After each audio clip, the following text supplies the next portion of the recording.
Hello and welcome to the Tongue of the Trees. I'm Elizabeth Ashley, the Secret Healer, and this is what is Hyssop Essential Oil good for? I'm really glad you asked me. This is one of my absolute favourite plants. Just trying to find the card. As you can see, it says moderation. Might be back to front for you. One of my favourite plants, and I have to say it's one that's become a little bit vilified of late. A lot of people say, oh, it's a hazardous oil. No, it isn't a hazardous oil. But we're going to talk about the intricacies of that in this video, and I will help you to explore the wonders of this beautiful, beautiful plant. Now, I have to say, I'm a couple of weeks too late to show you the plant. I can show it you. But so these, a couple of weeks ago, I don't know if you can see pink there, were bright, bright pink. So you can get pink or blue. I have both in my garden, and the bees absolutely love it. So actually, so it's sitting next to my Melissa bush, which is supposed to be the bees' favourite. But I'm telling you now, this and marjoram definitely is the favourite.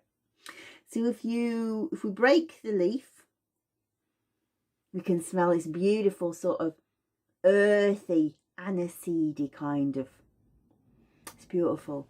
And what we're smelling there really is the ketones. And the ketones are what makes it difficult to be able to use.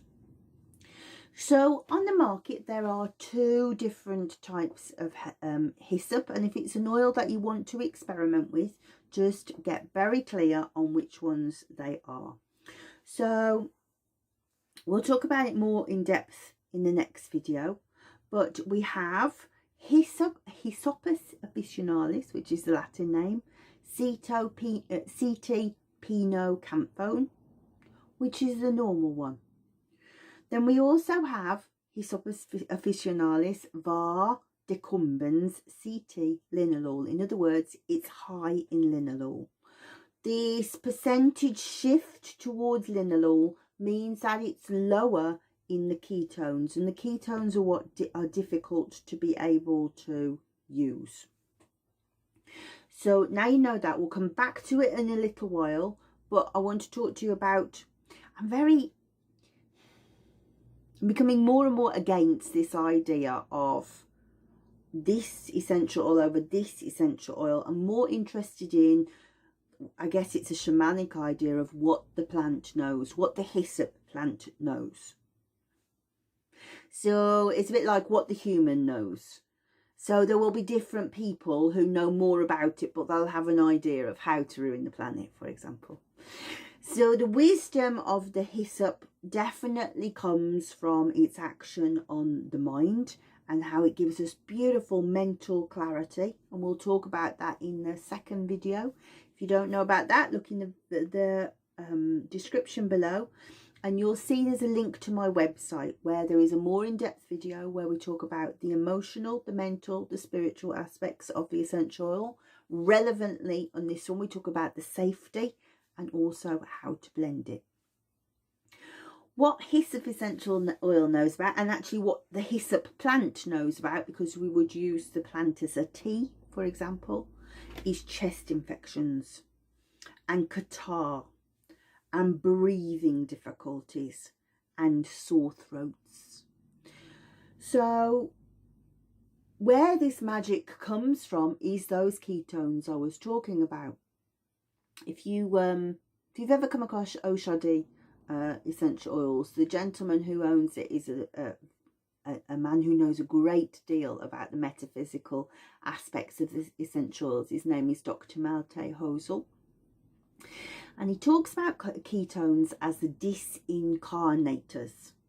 So again, this has spiritual and mental and emotional side to it. But from the physical side, imagine that we have something incarnated. That means it is in a solid state.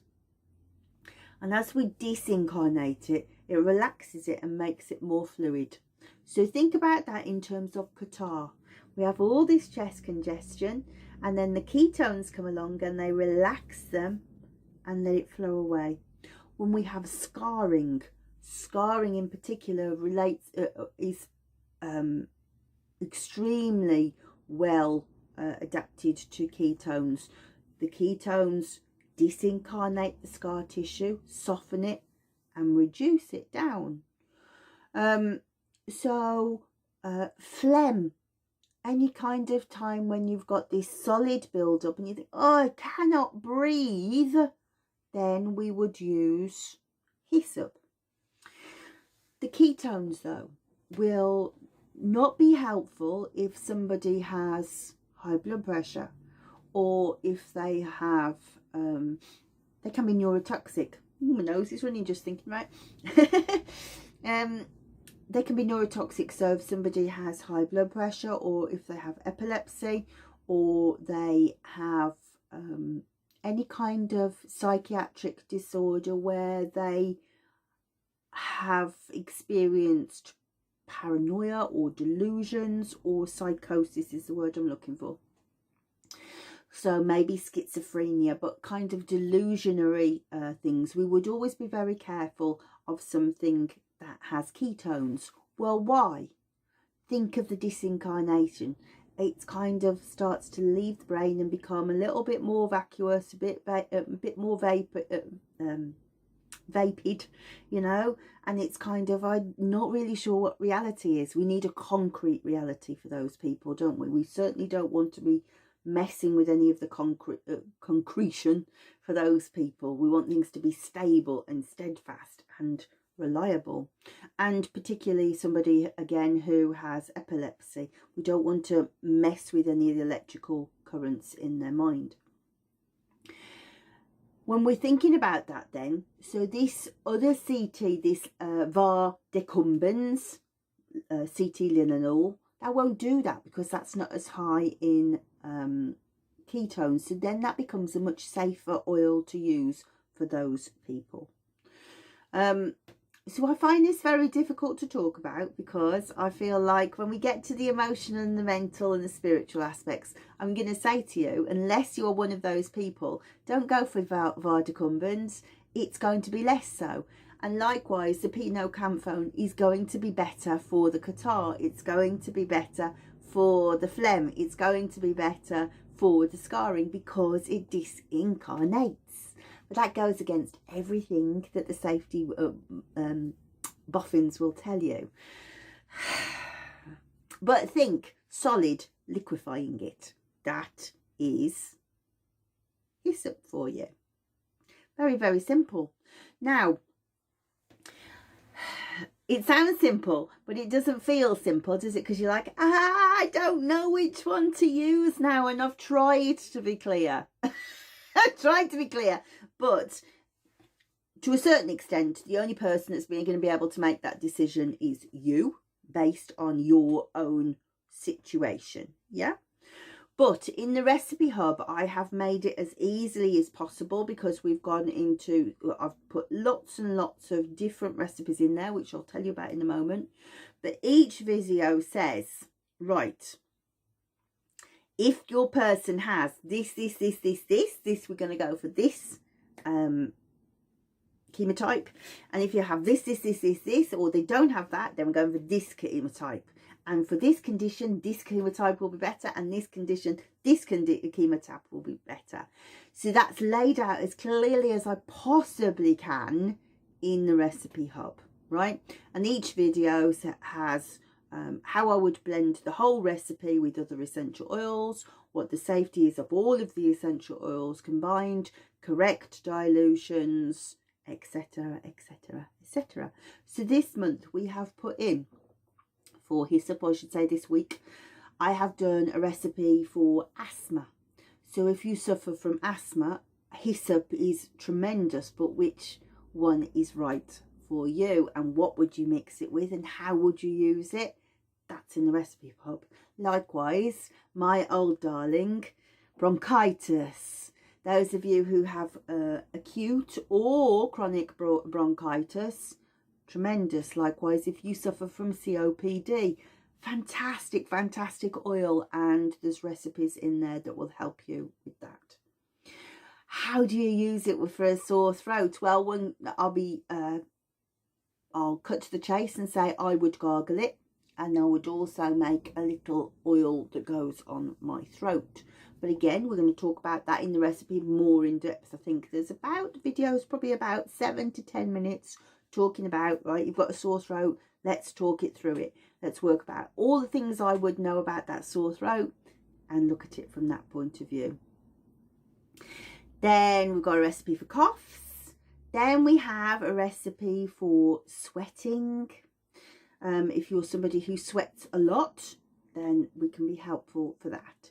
And one for mucus relief. You know, if you, as I say, if you're coughing and you've got the catarrh and the phlegm, and maybe that's an acute situation that you've just got a really bad cold and it's just not going, or maybe it's COVID.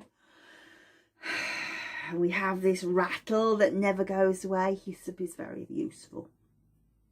So as I say, there are extra videos in there about the emotional, mental and spiritual, but we're going to tell you about that in video 2. So remember, look at the description below. Head on over to my website where we have the next video, but also the links for the how to get your copy of the cards, the knowledge base that helps you go much, much deeper into the interpretation of the cards, or how to purchase your monthly subscription for the recipe hub. But for now, this is what is Hyssop Essential Oil good for.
You get your phone, you turn it this way up, and then there's a little red subscribe button.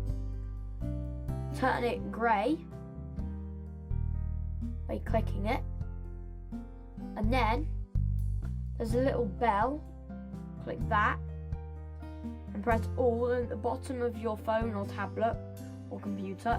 It'll say you will receive all notifications, and then there's a little hand with a thumbs up. Click that, it'll turn it blue and it says added to your liked videos, and there will be comments, and if you want to you can send a comment and say like hi's to mum and dad, like, and then the link to the next video will be in the description below underneath the video. So bye.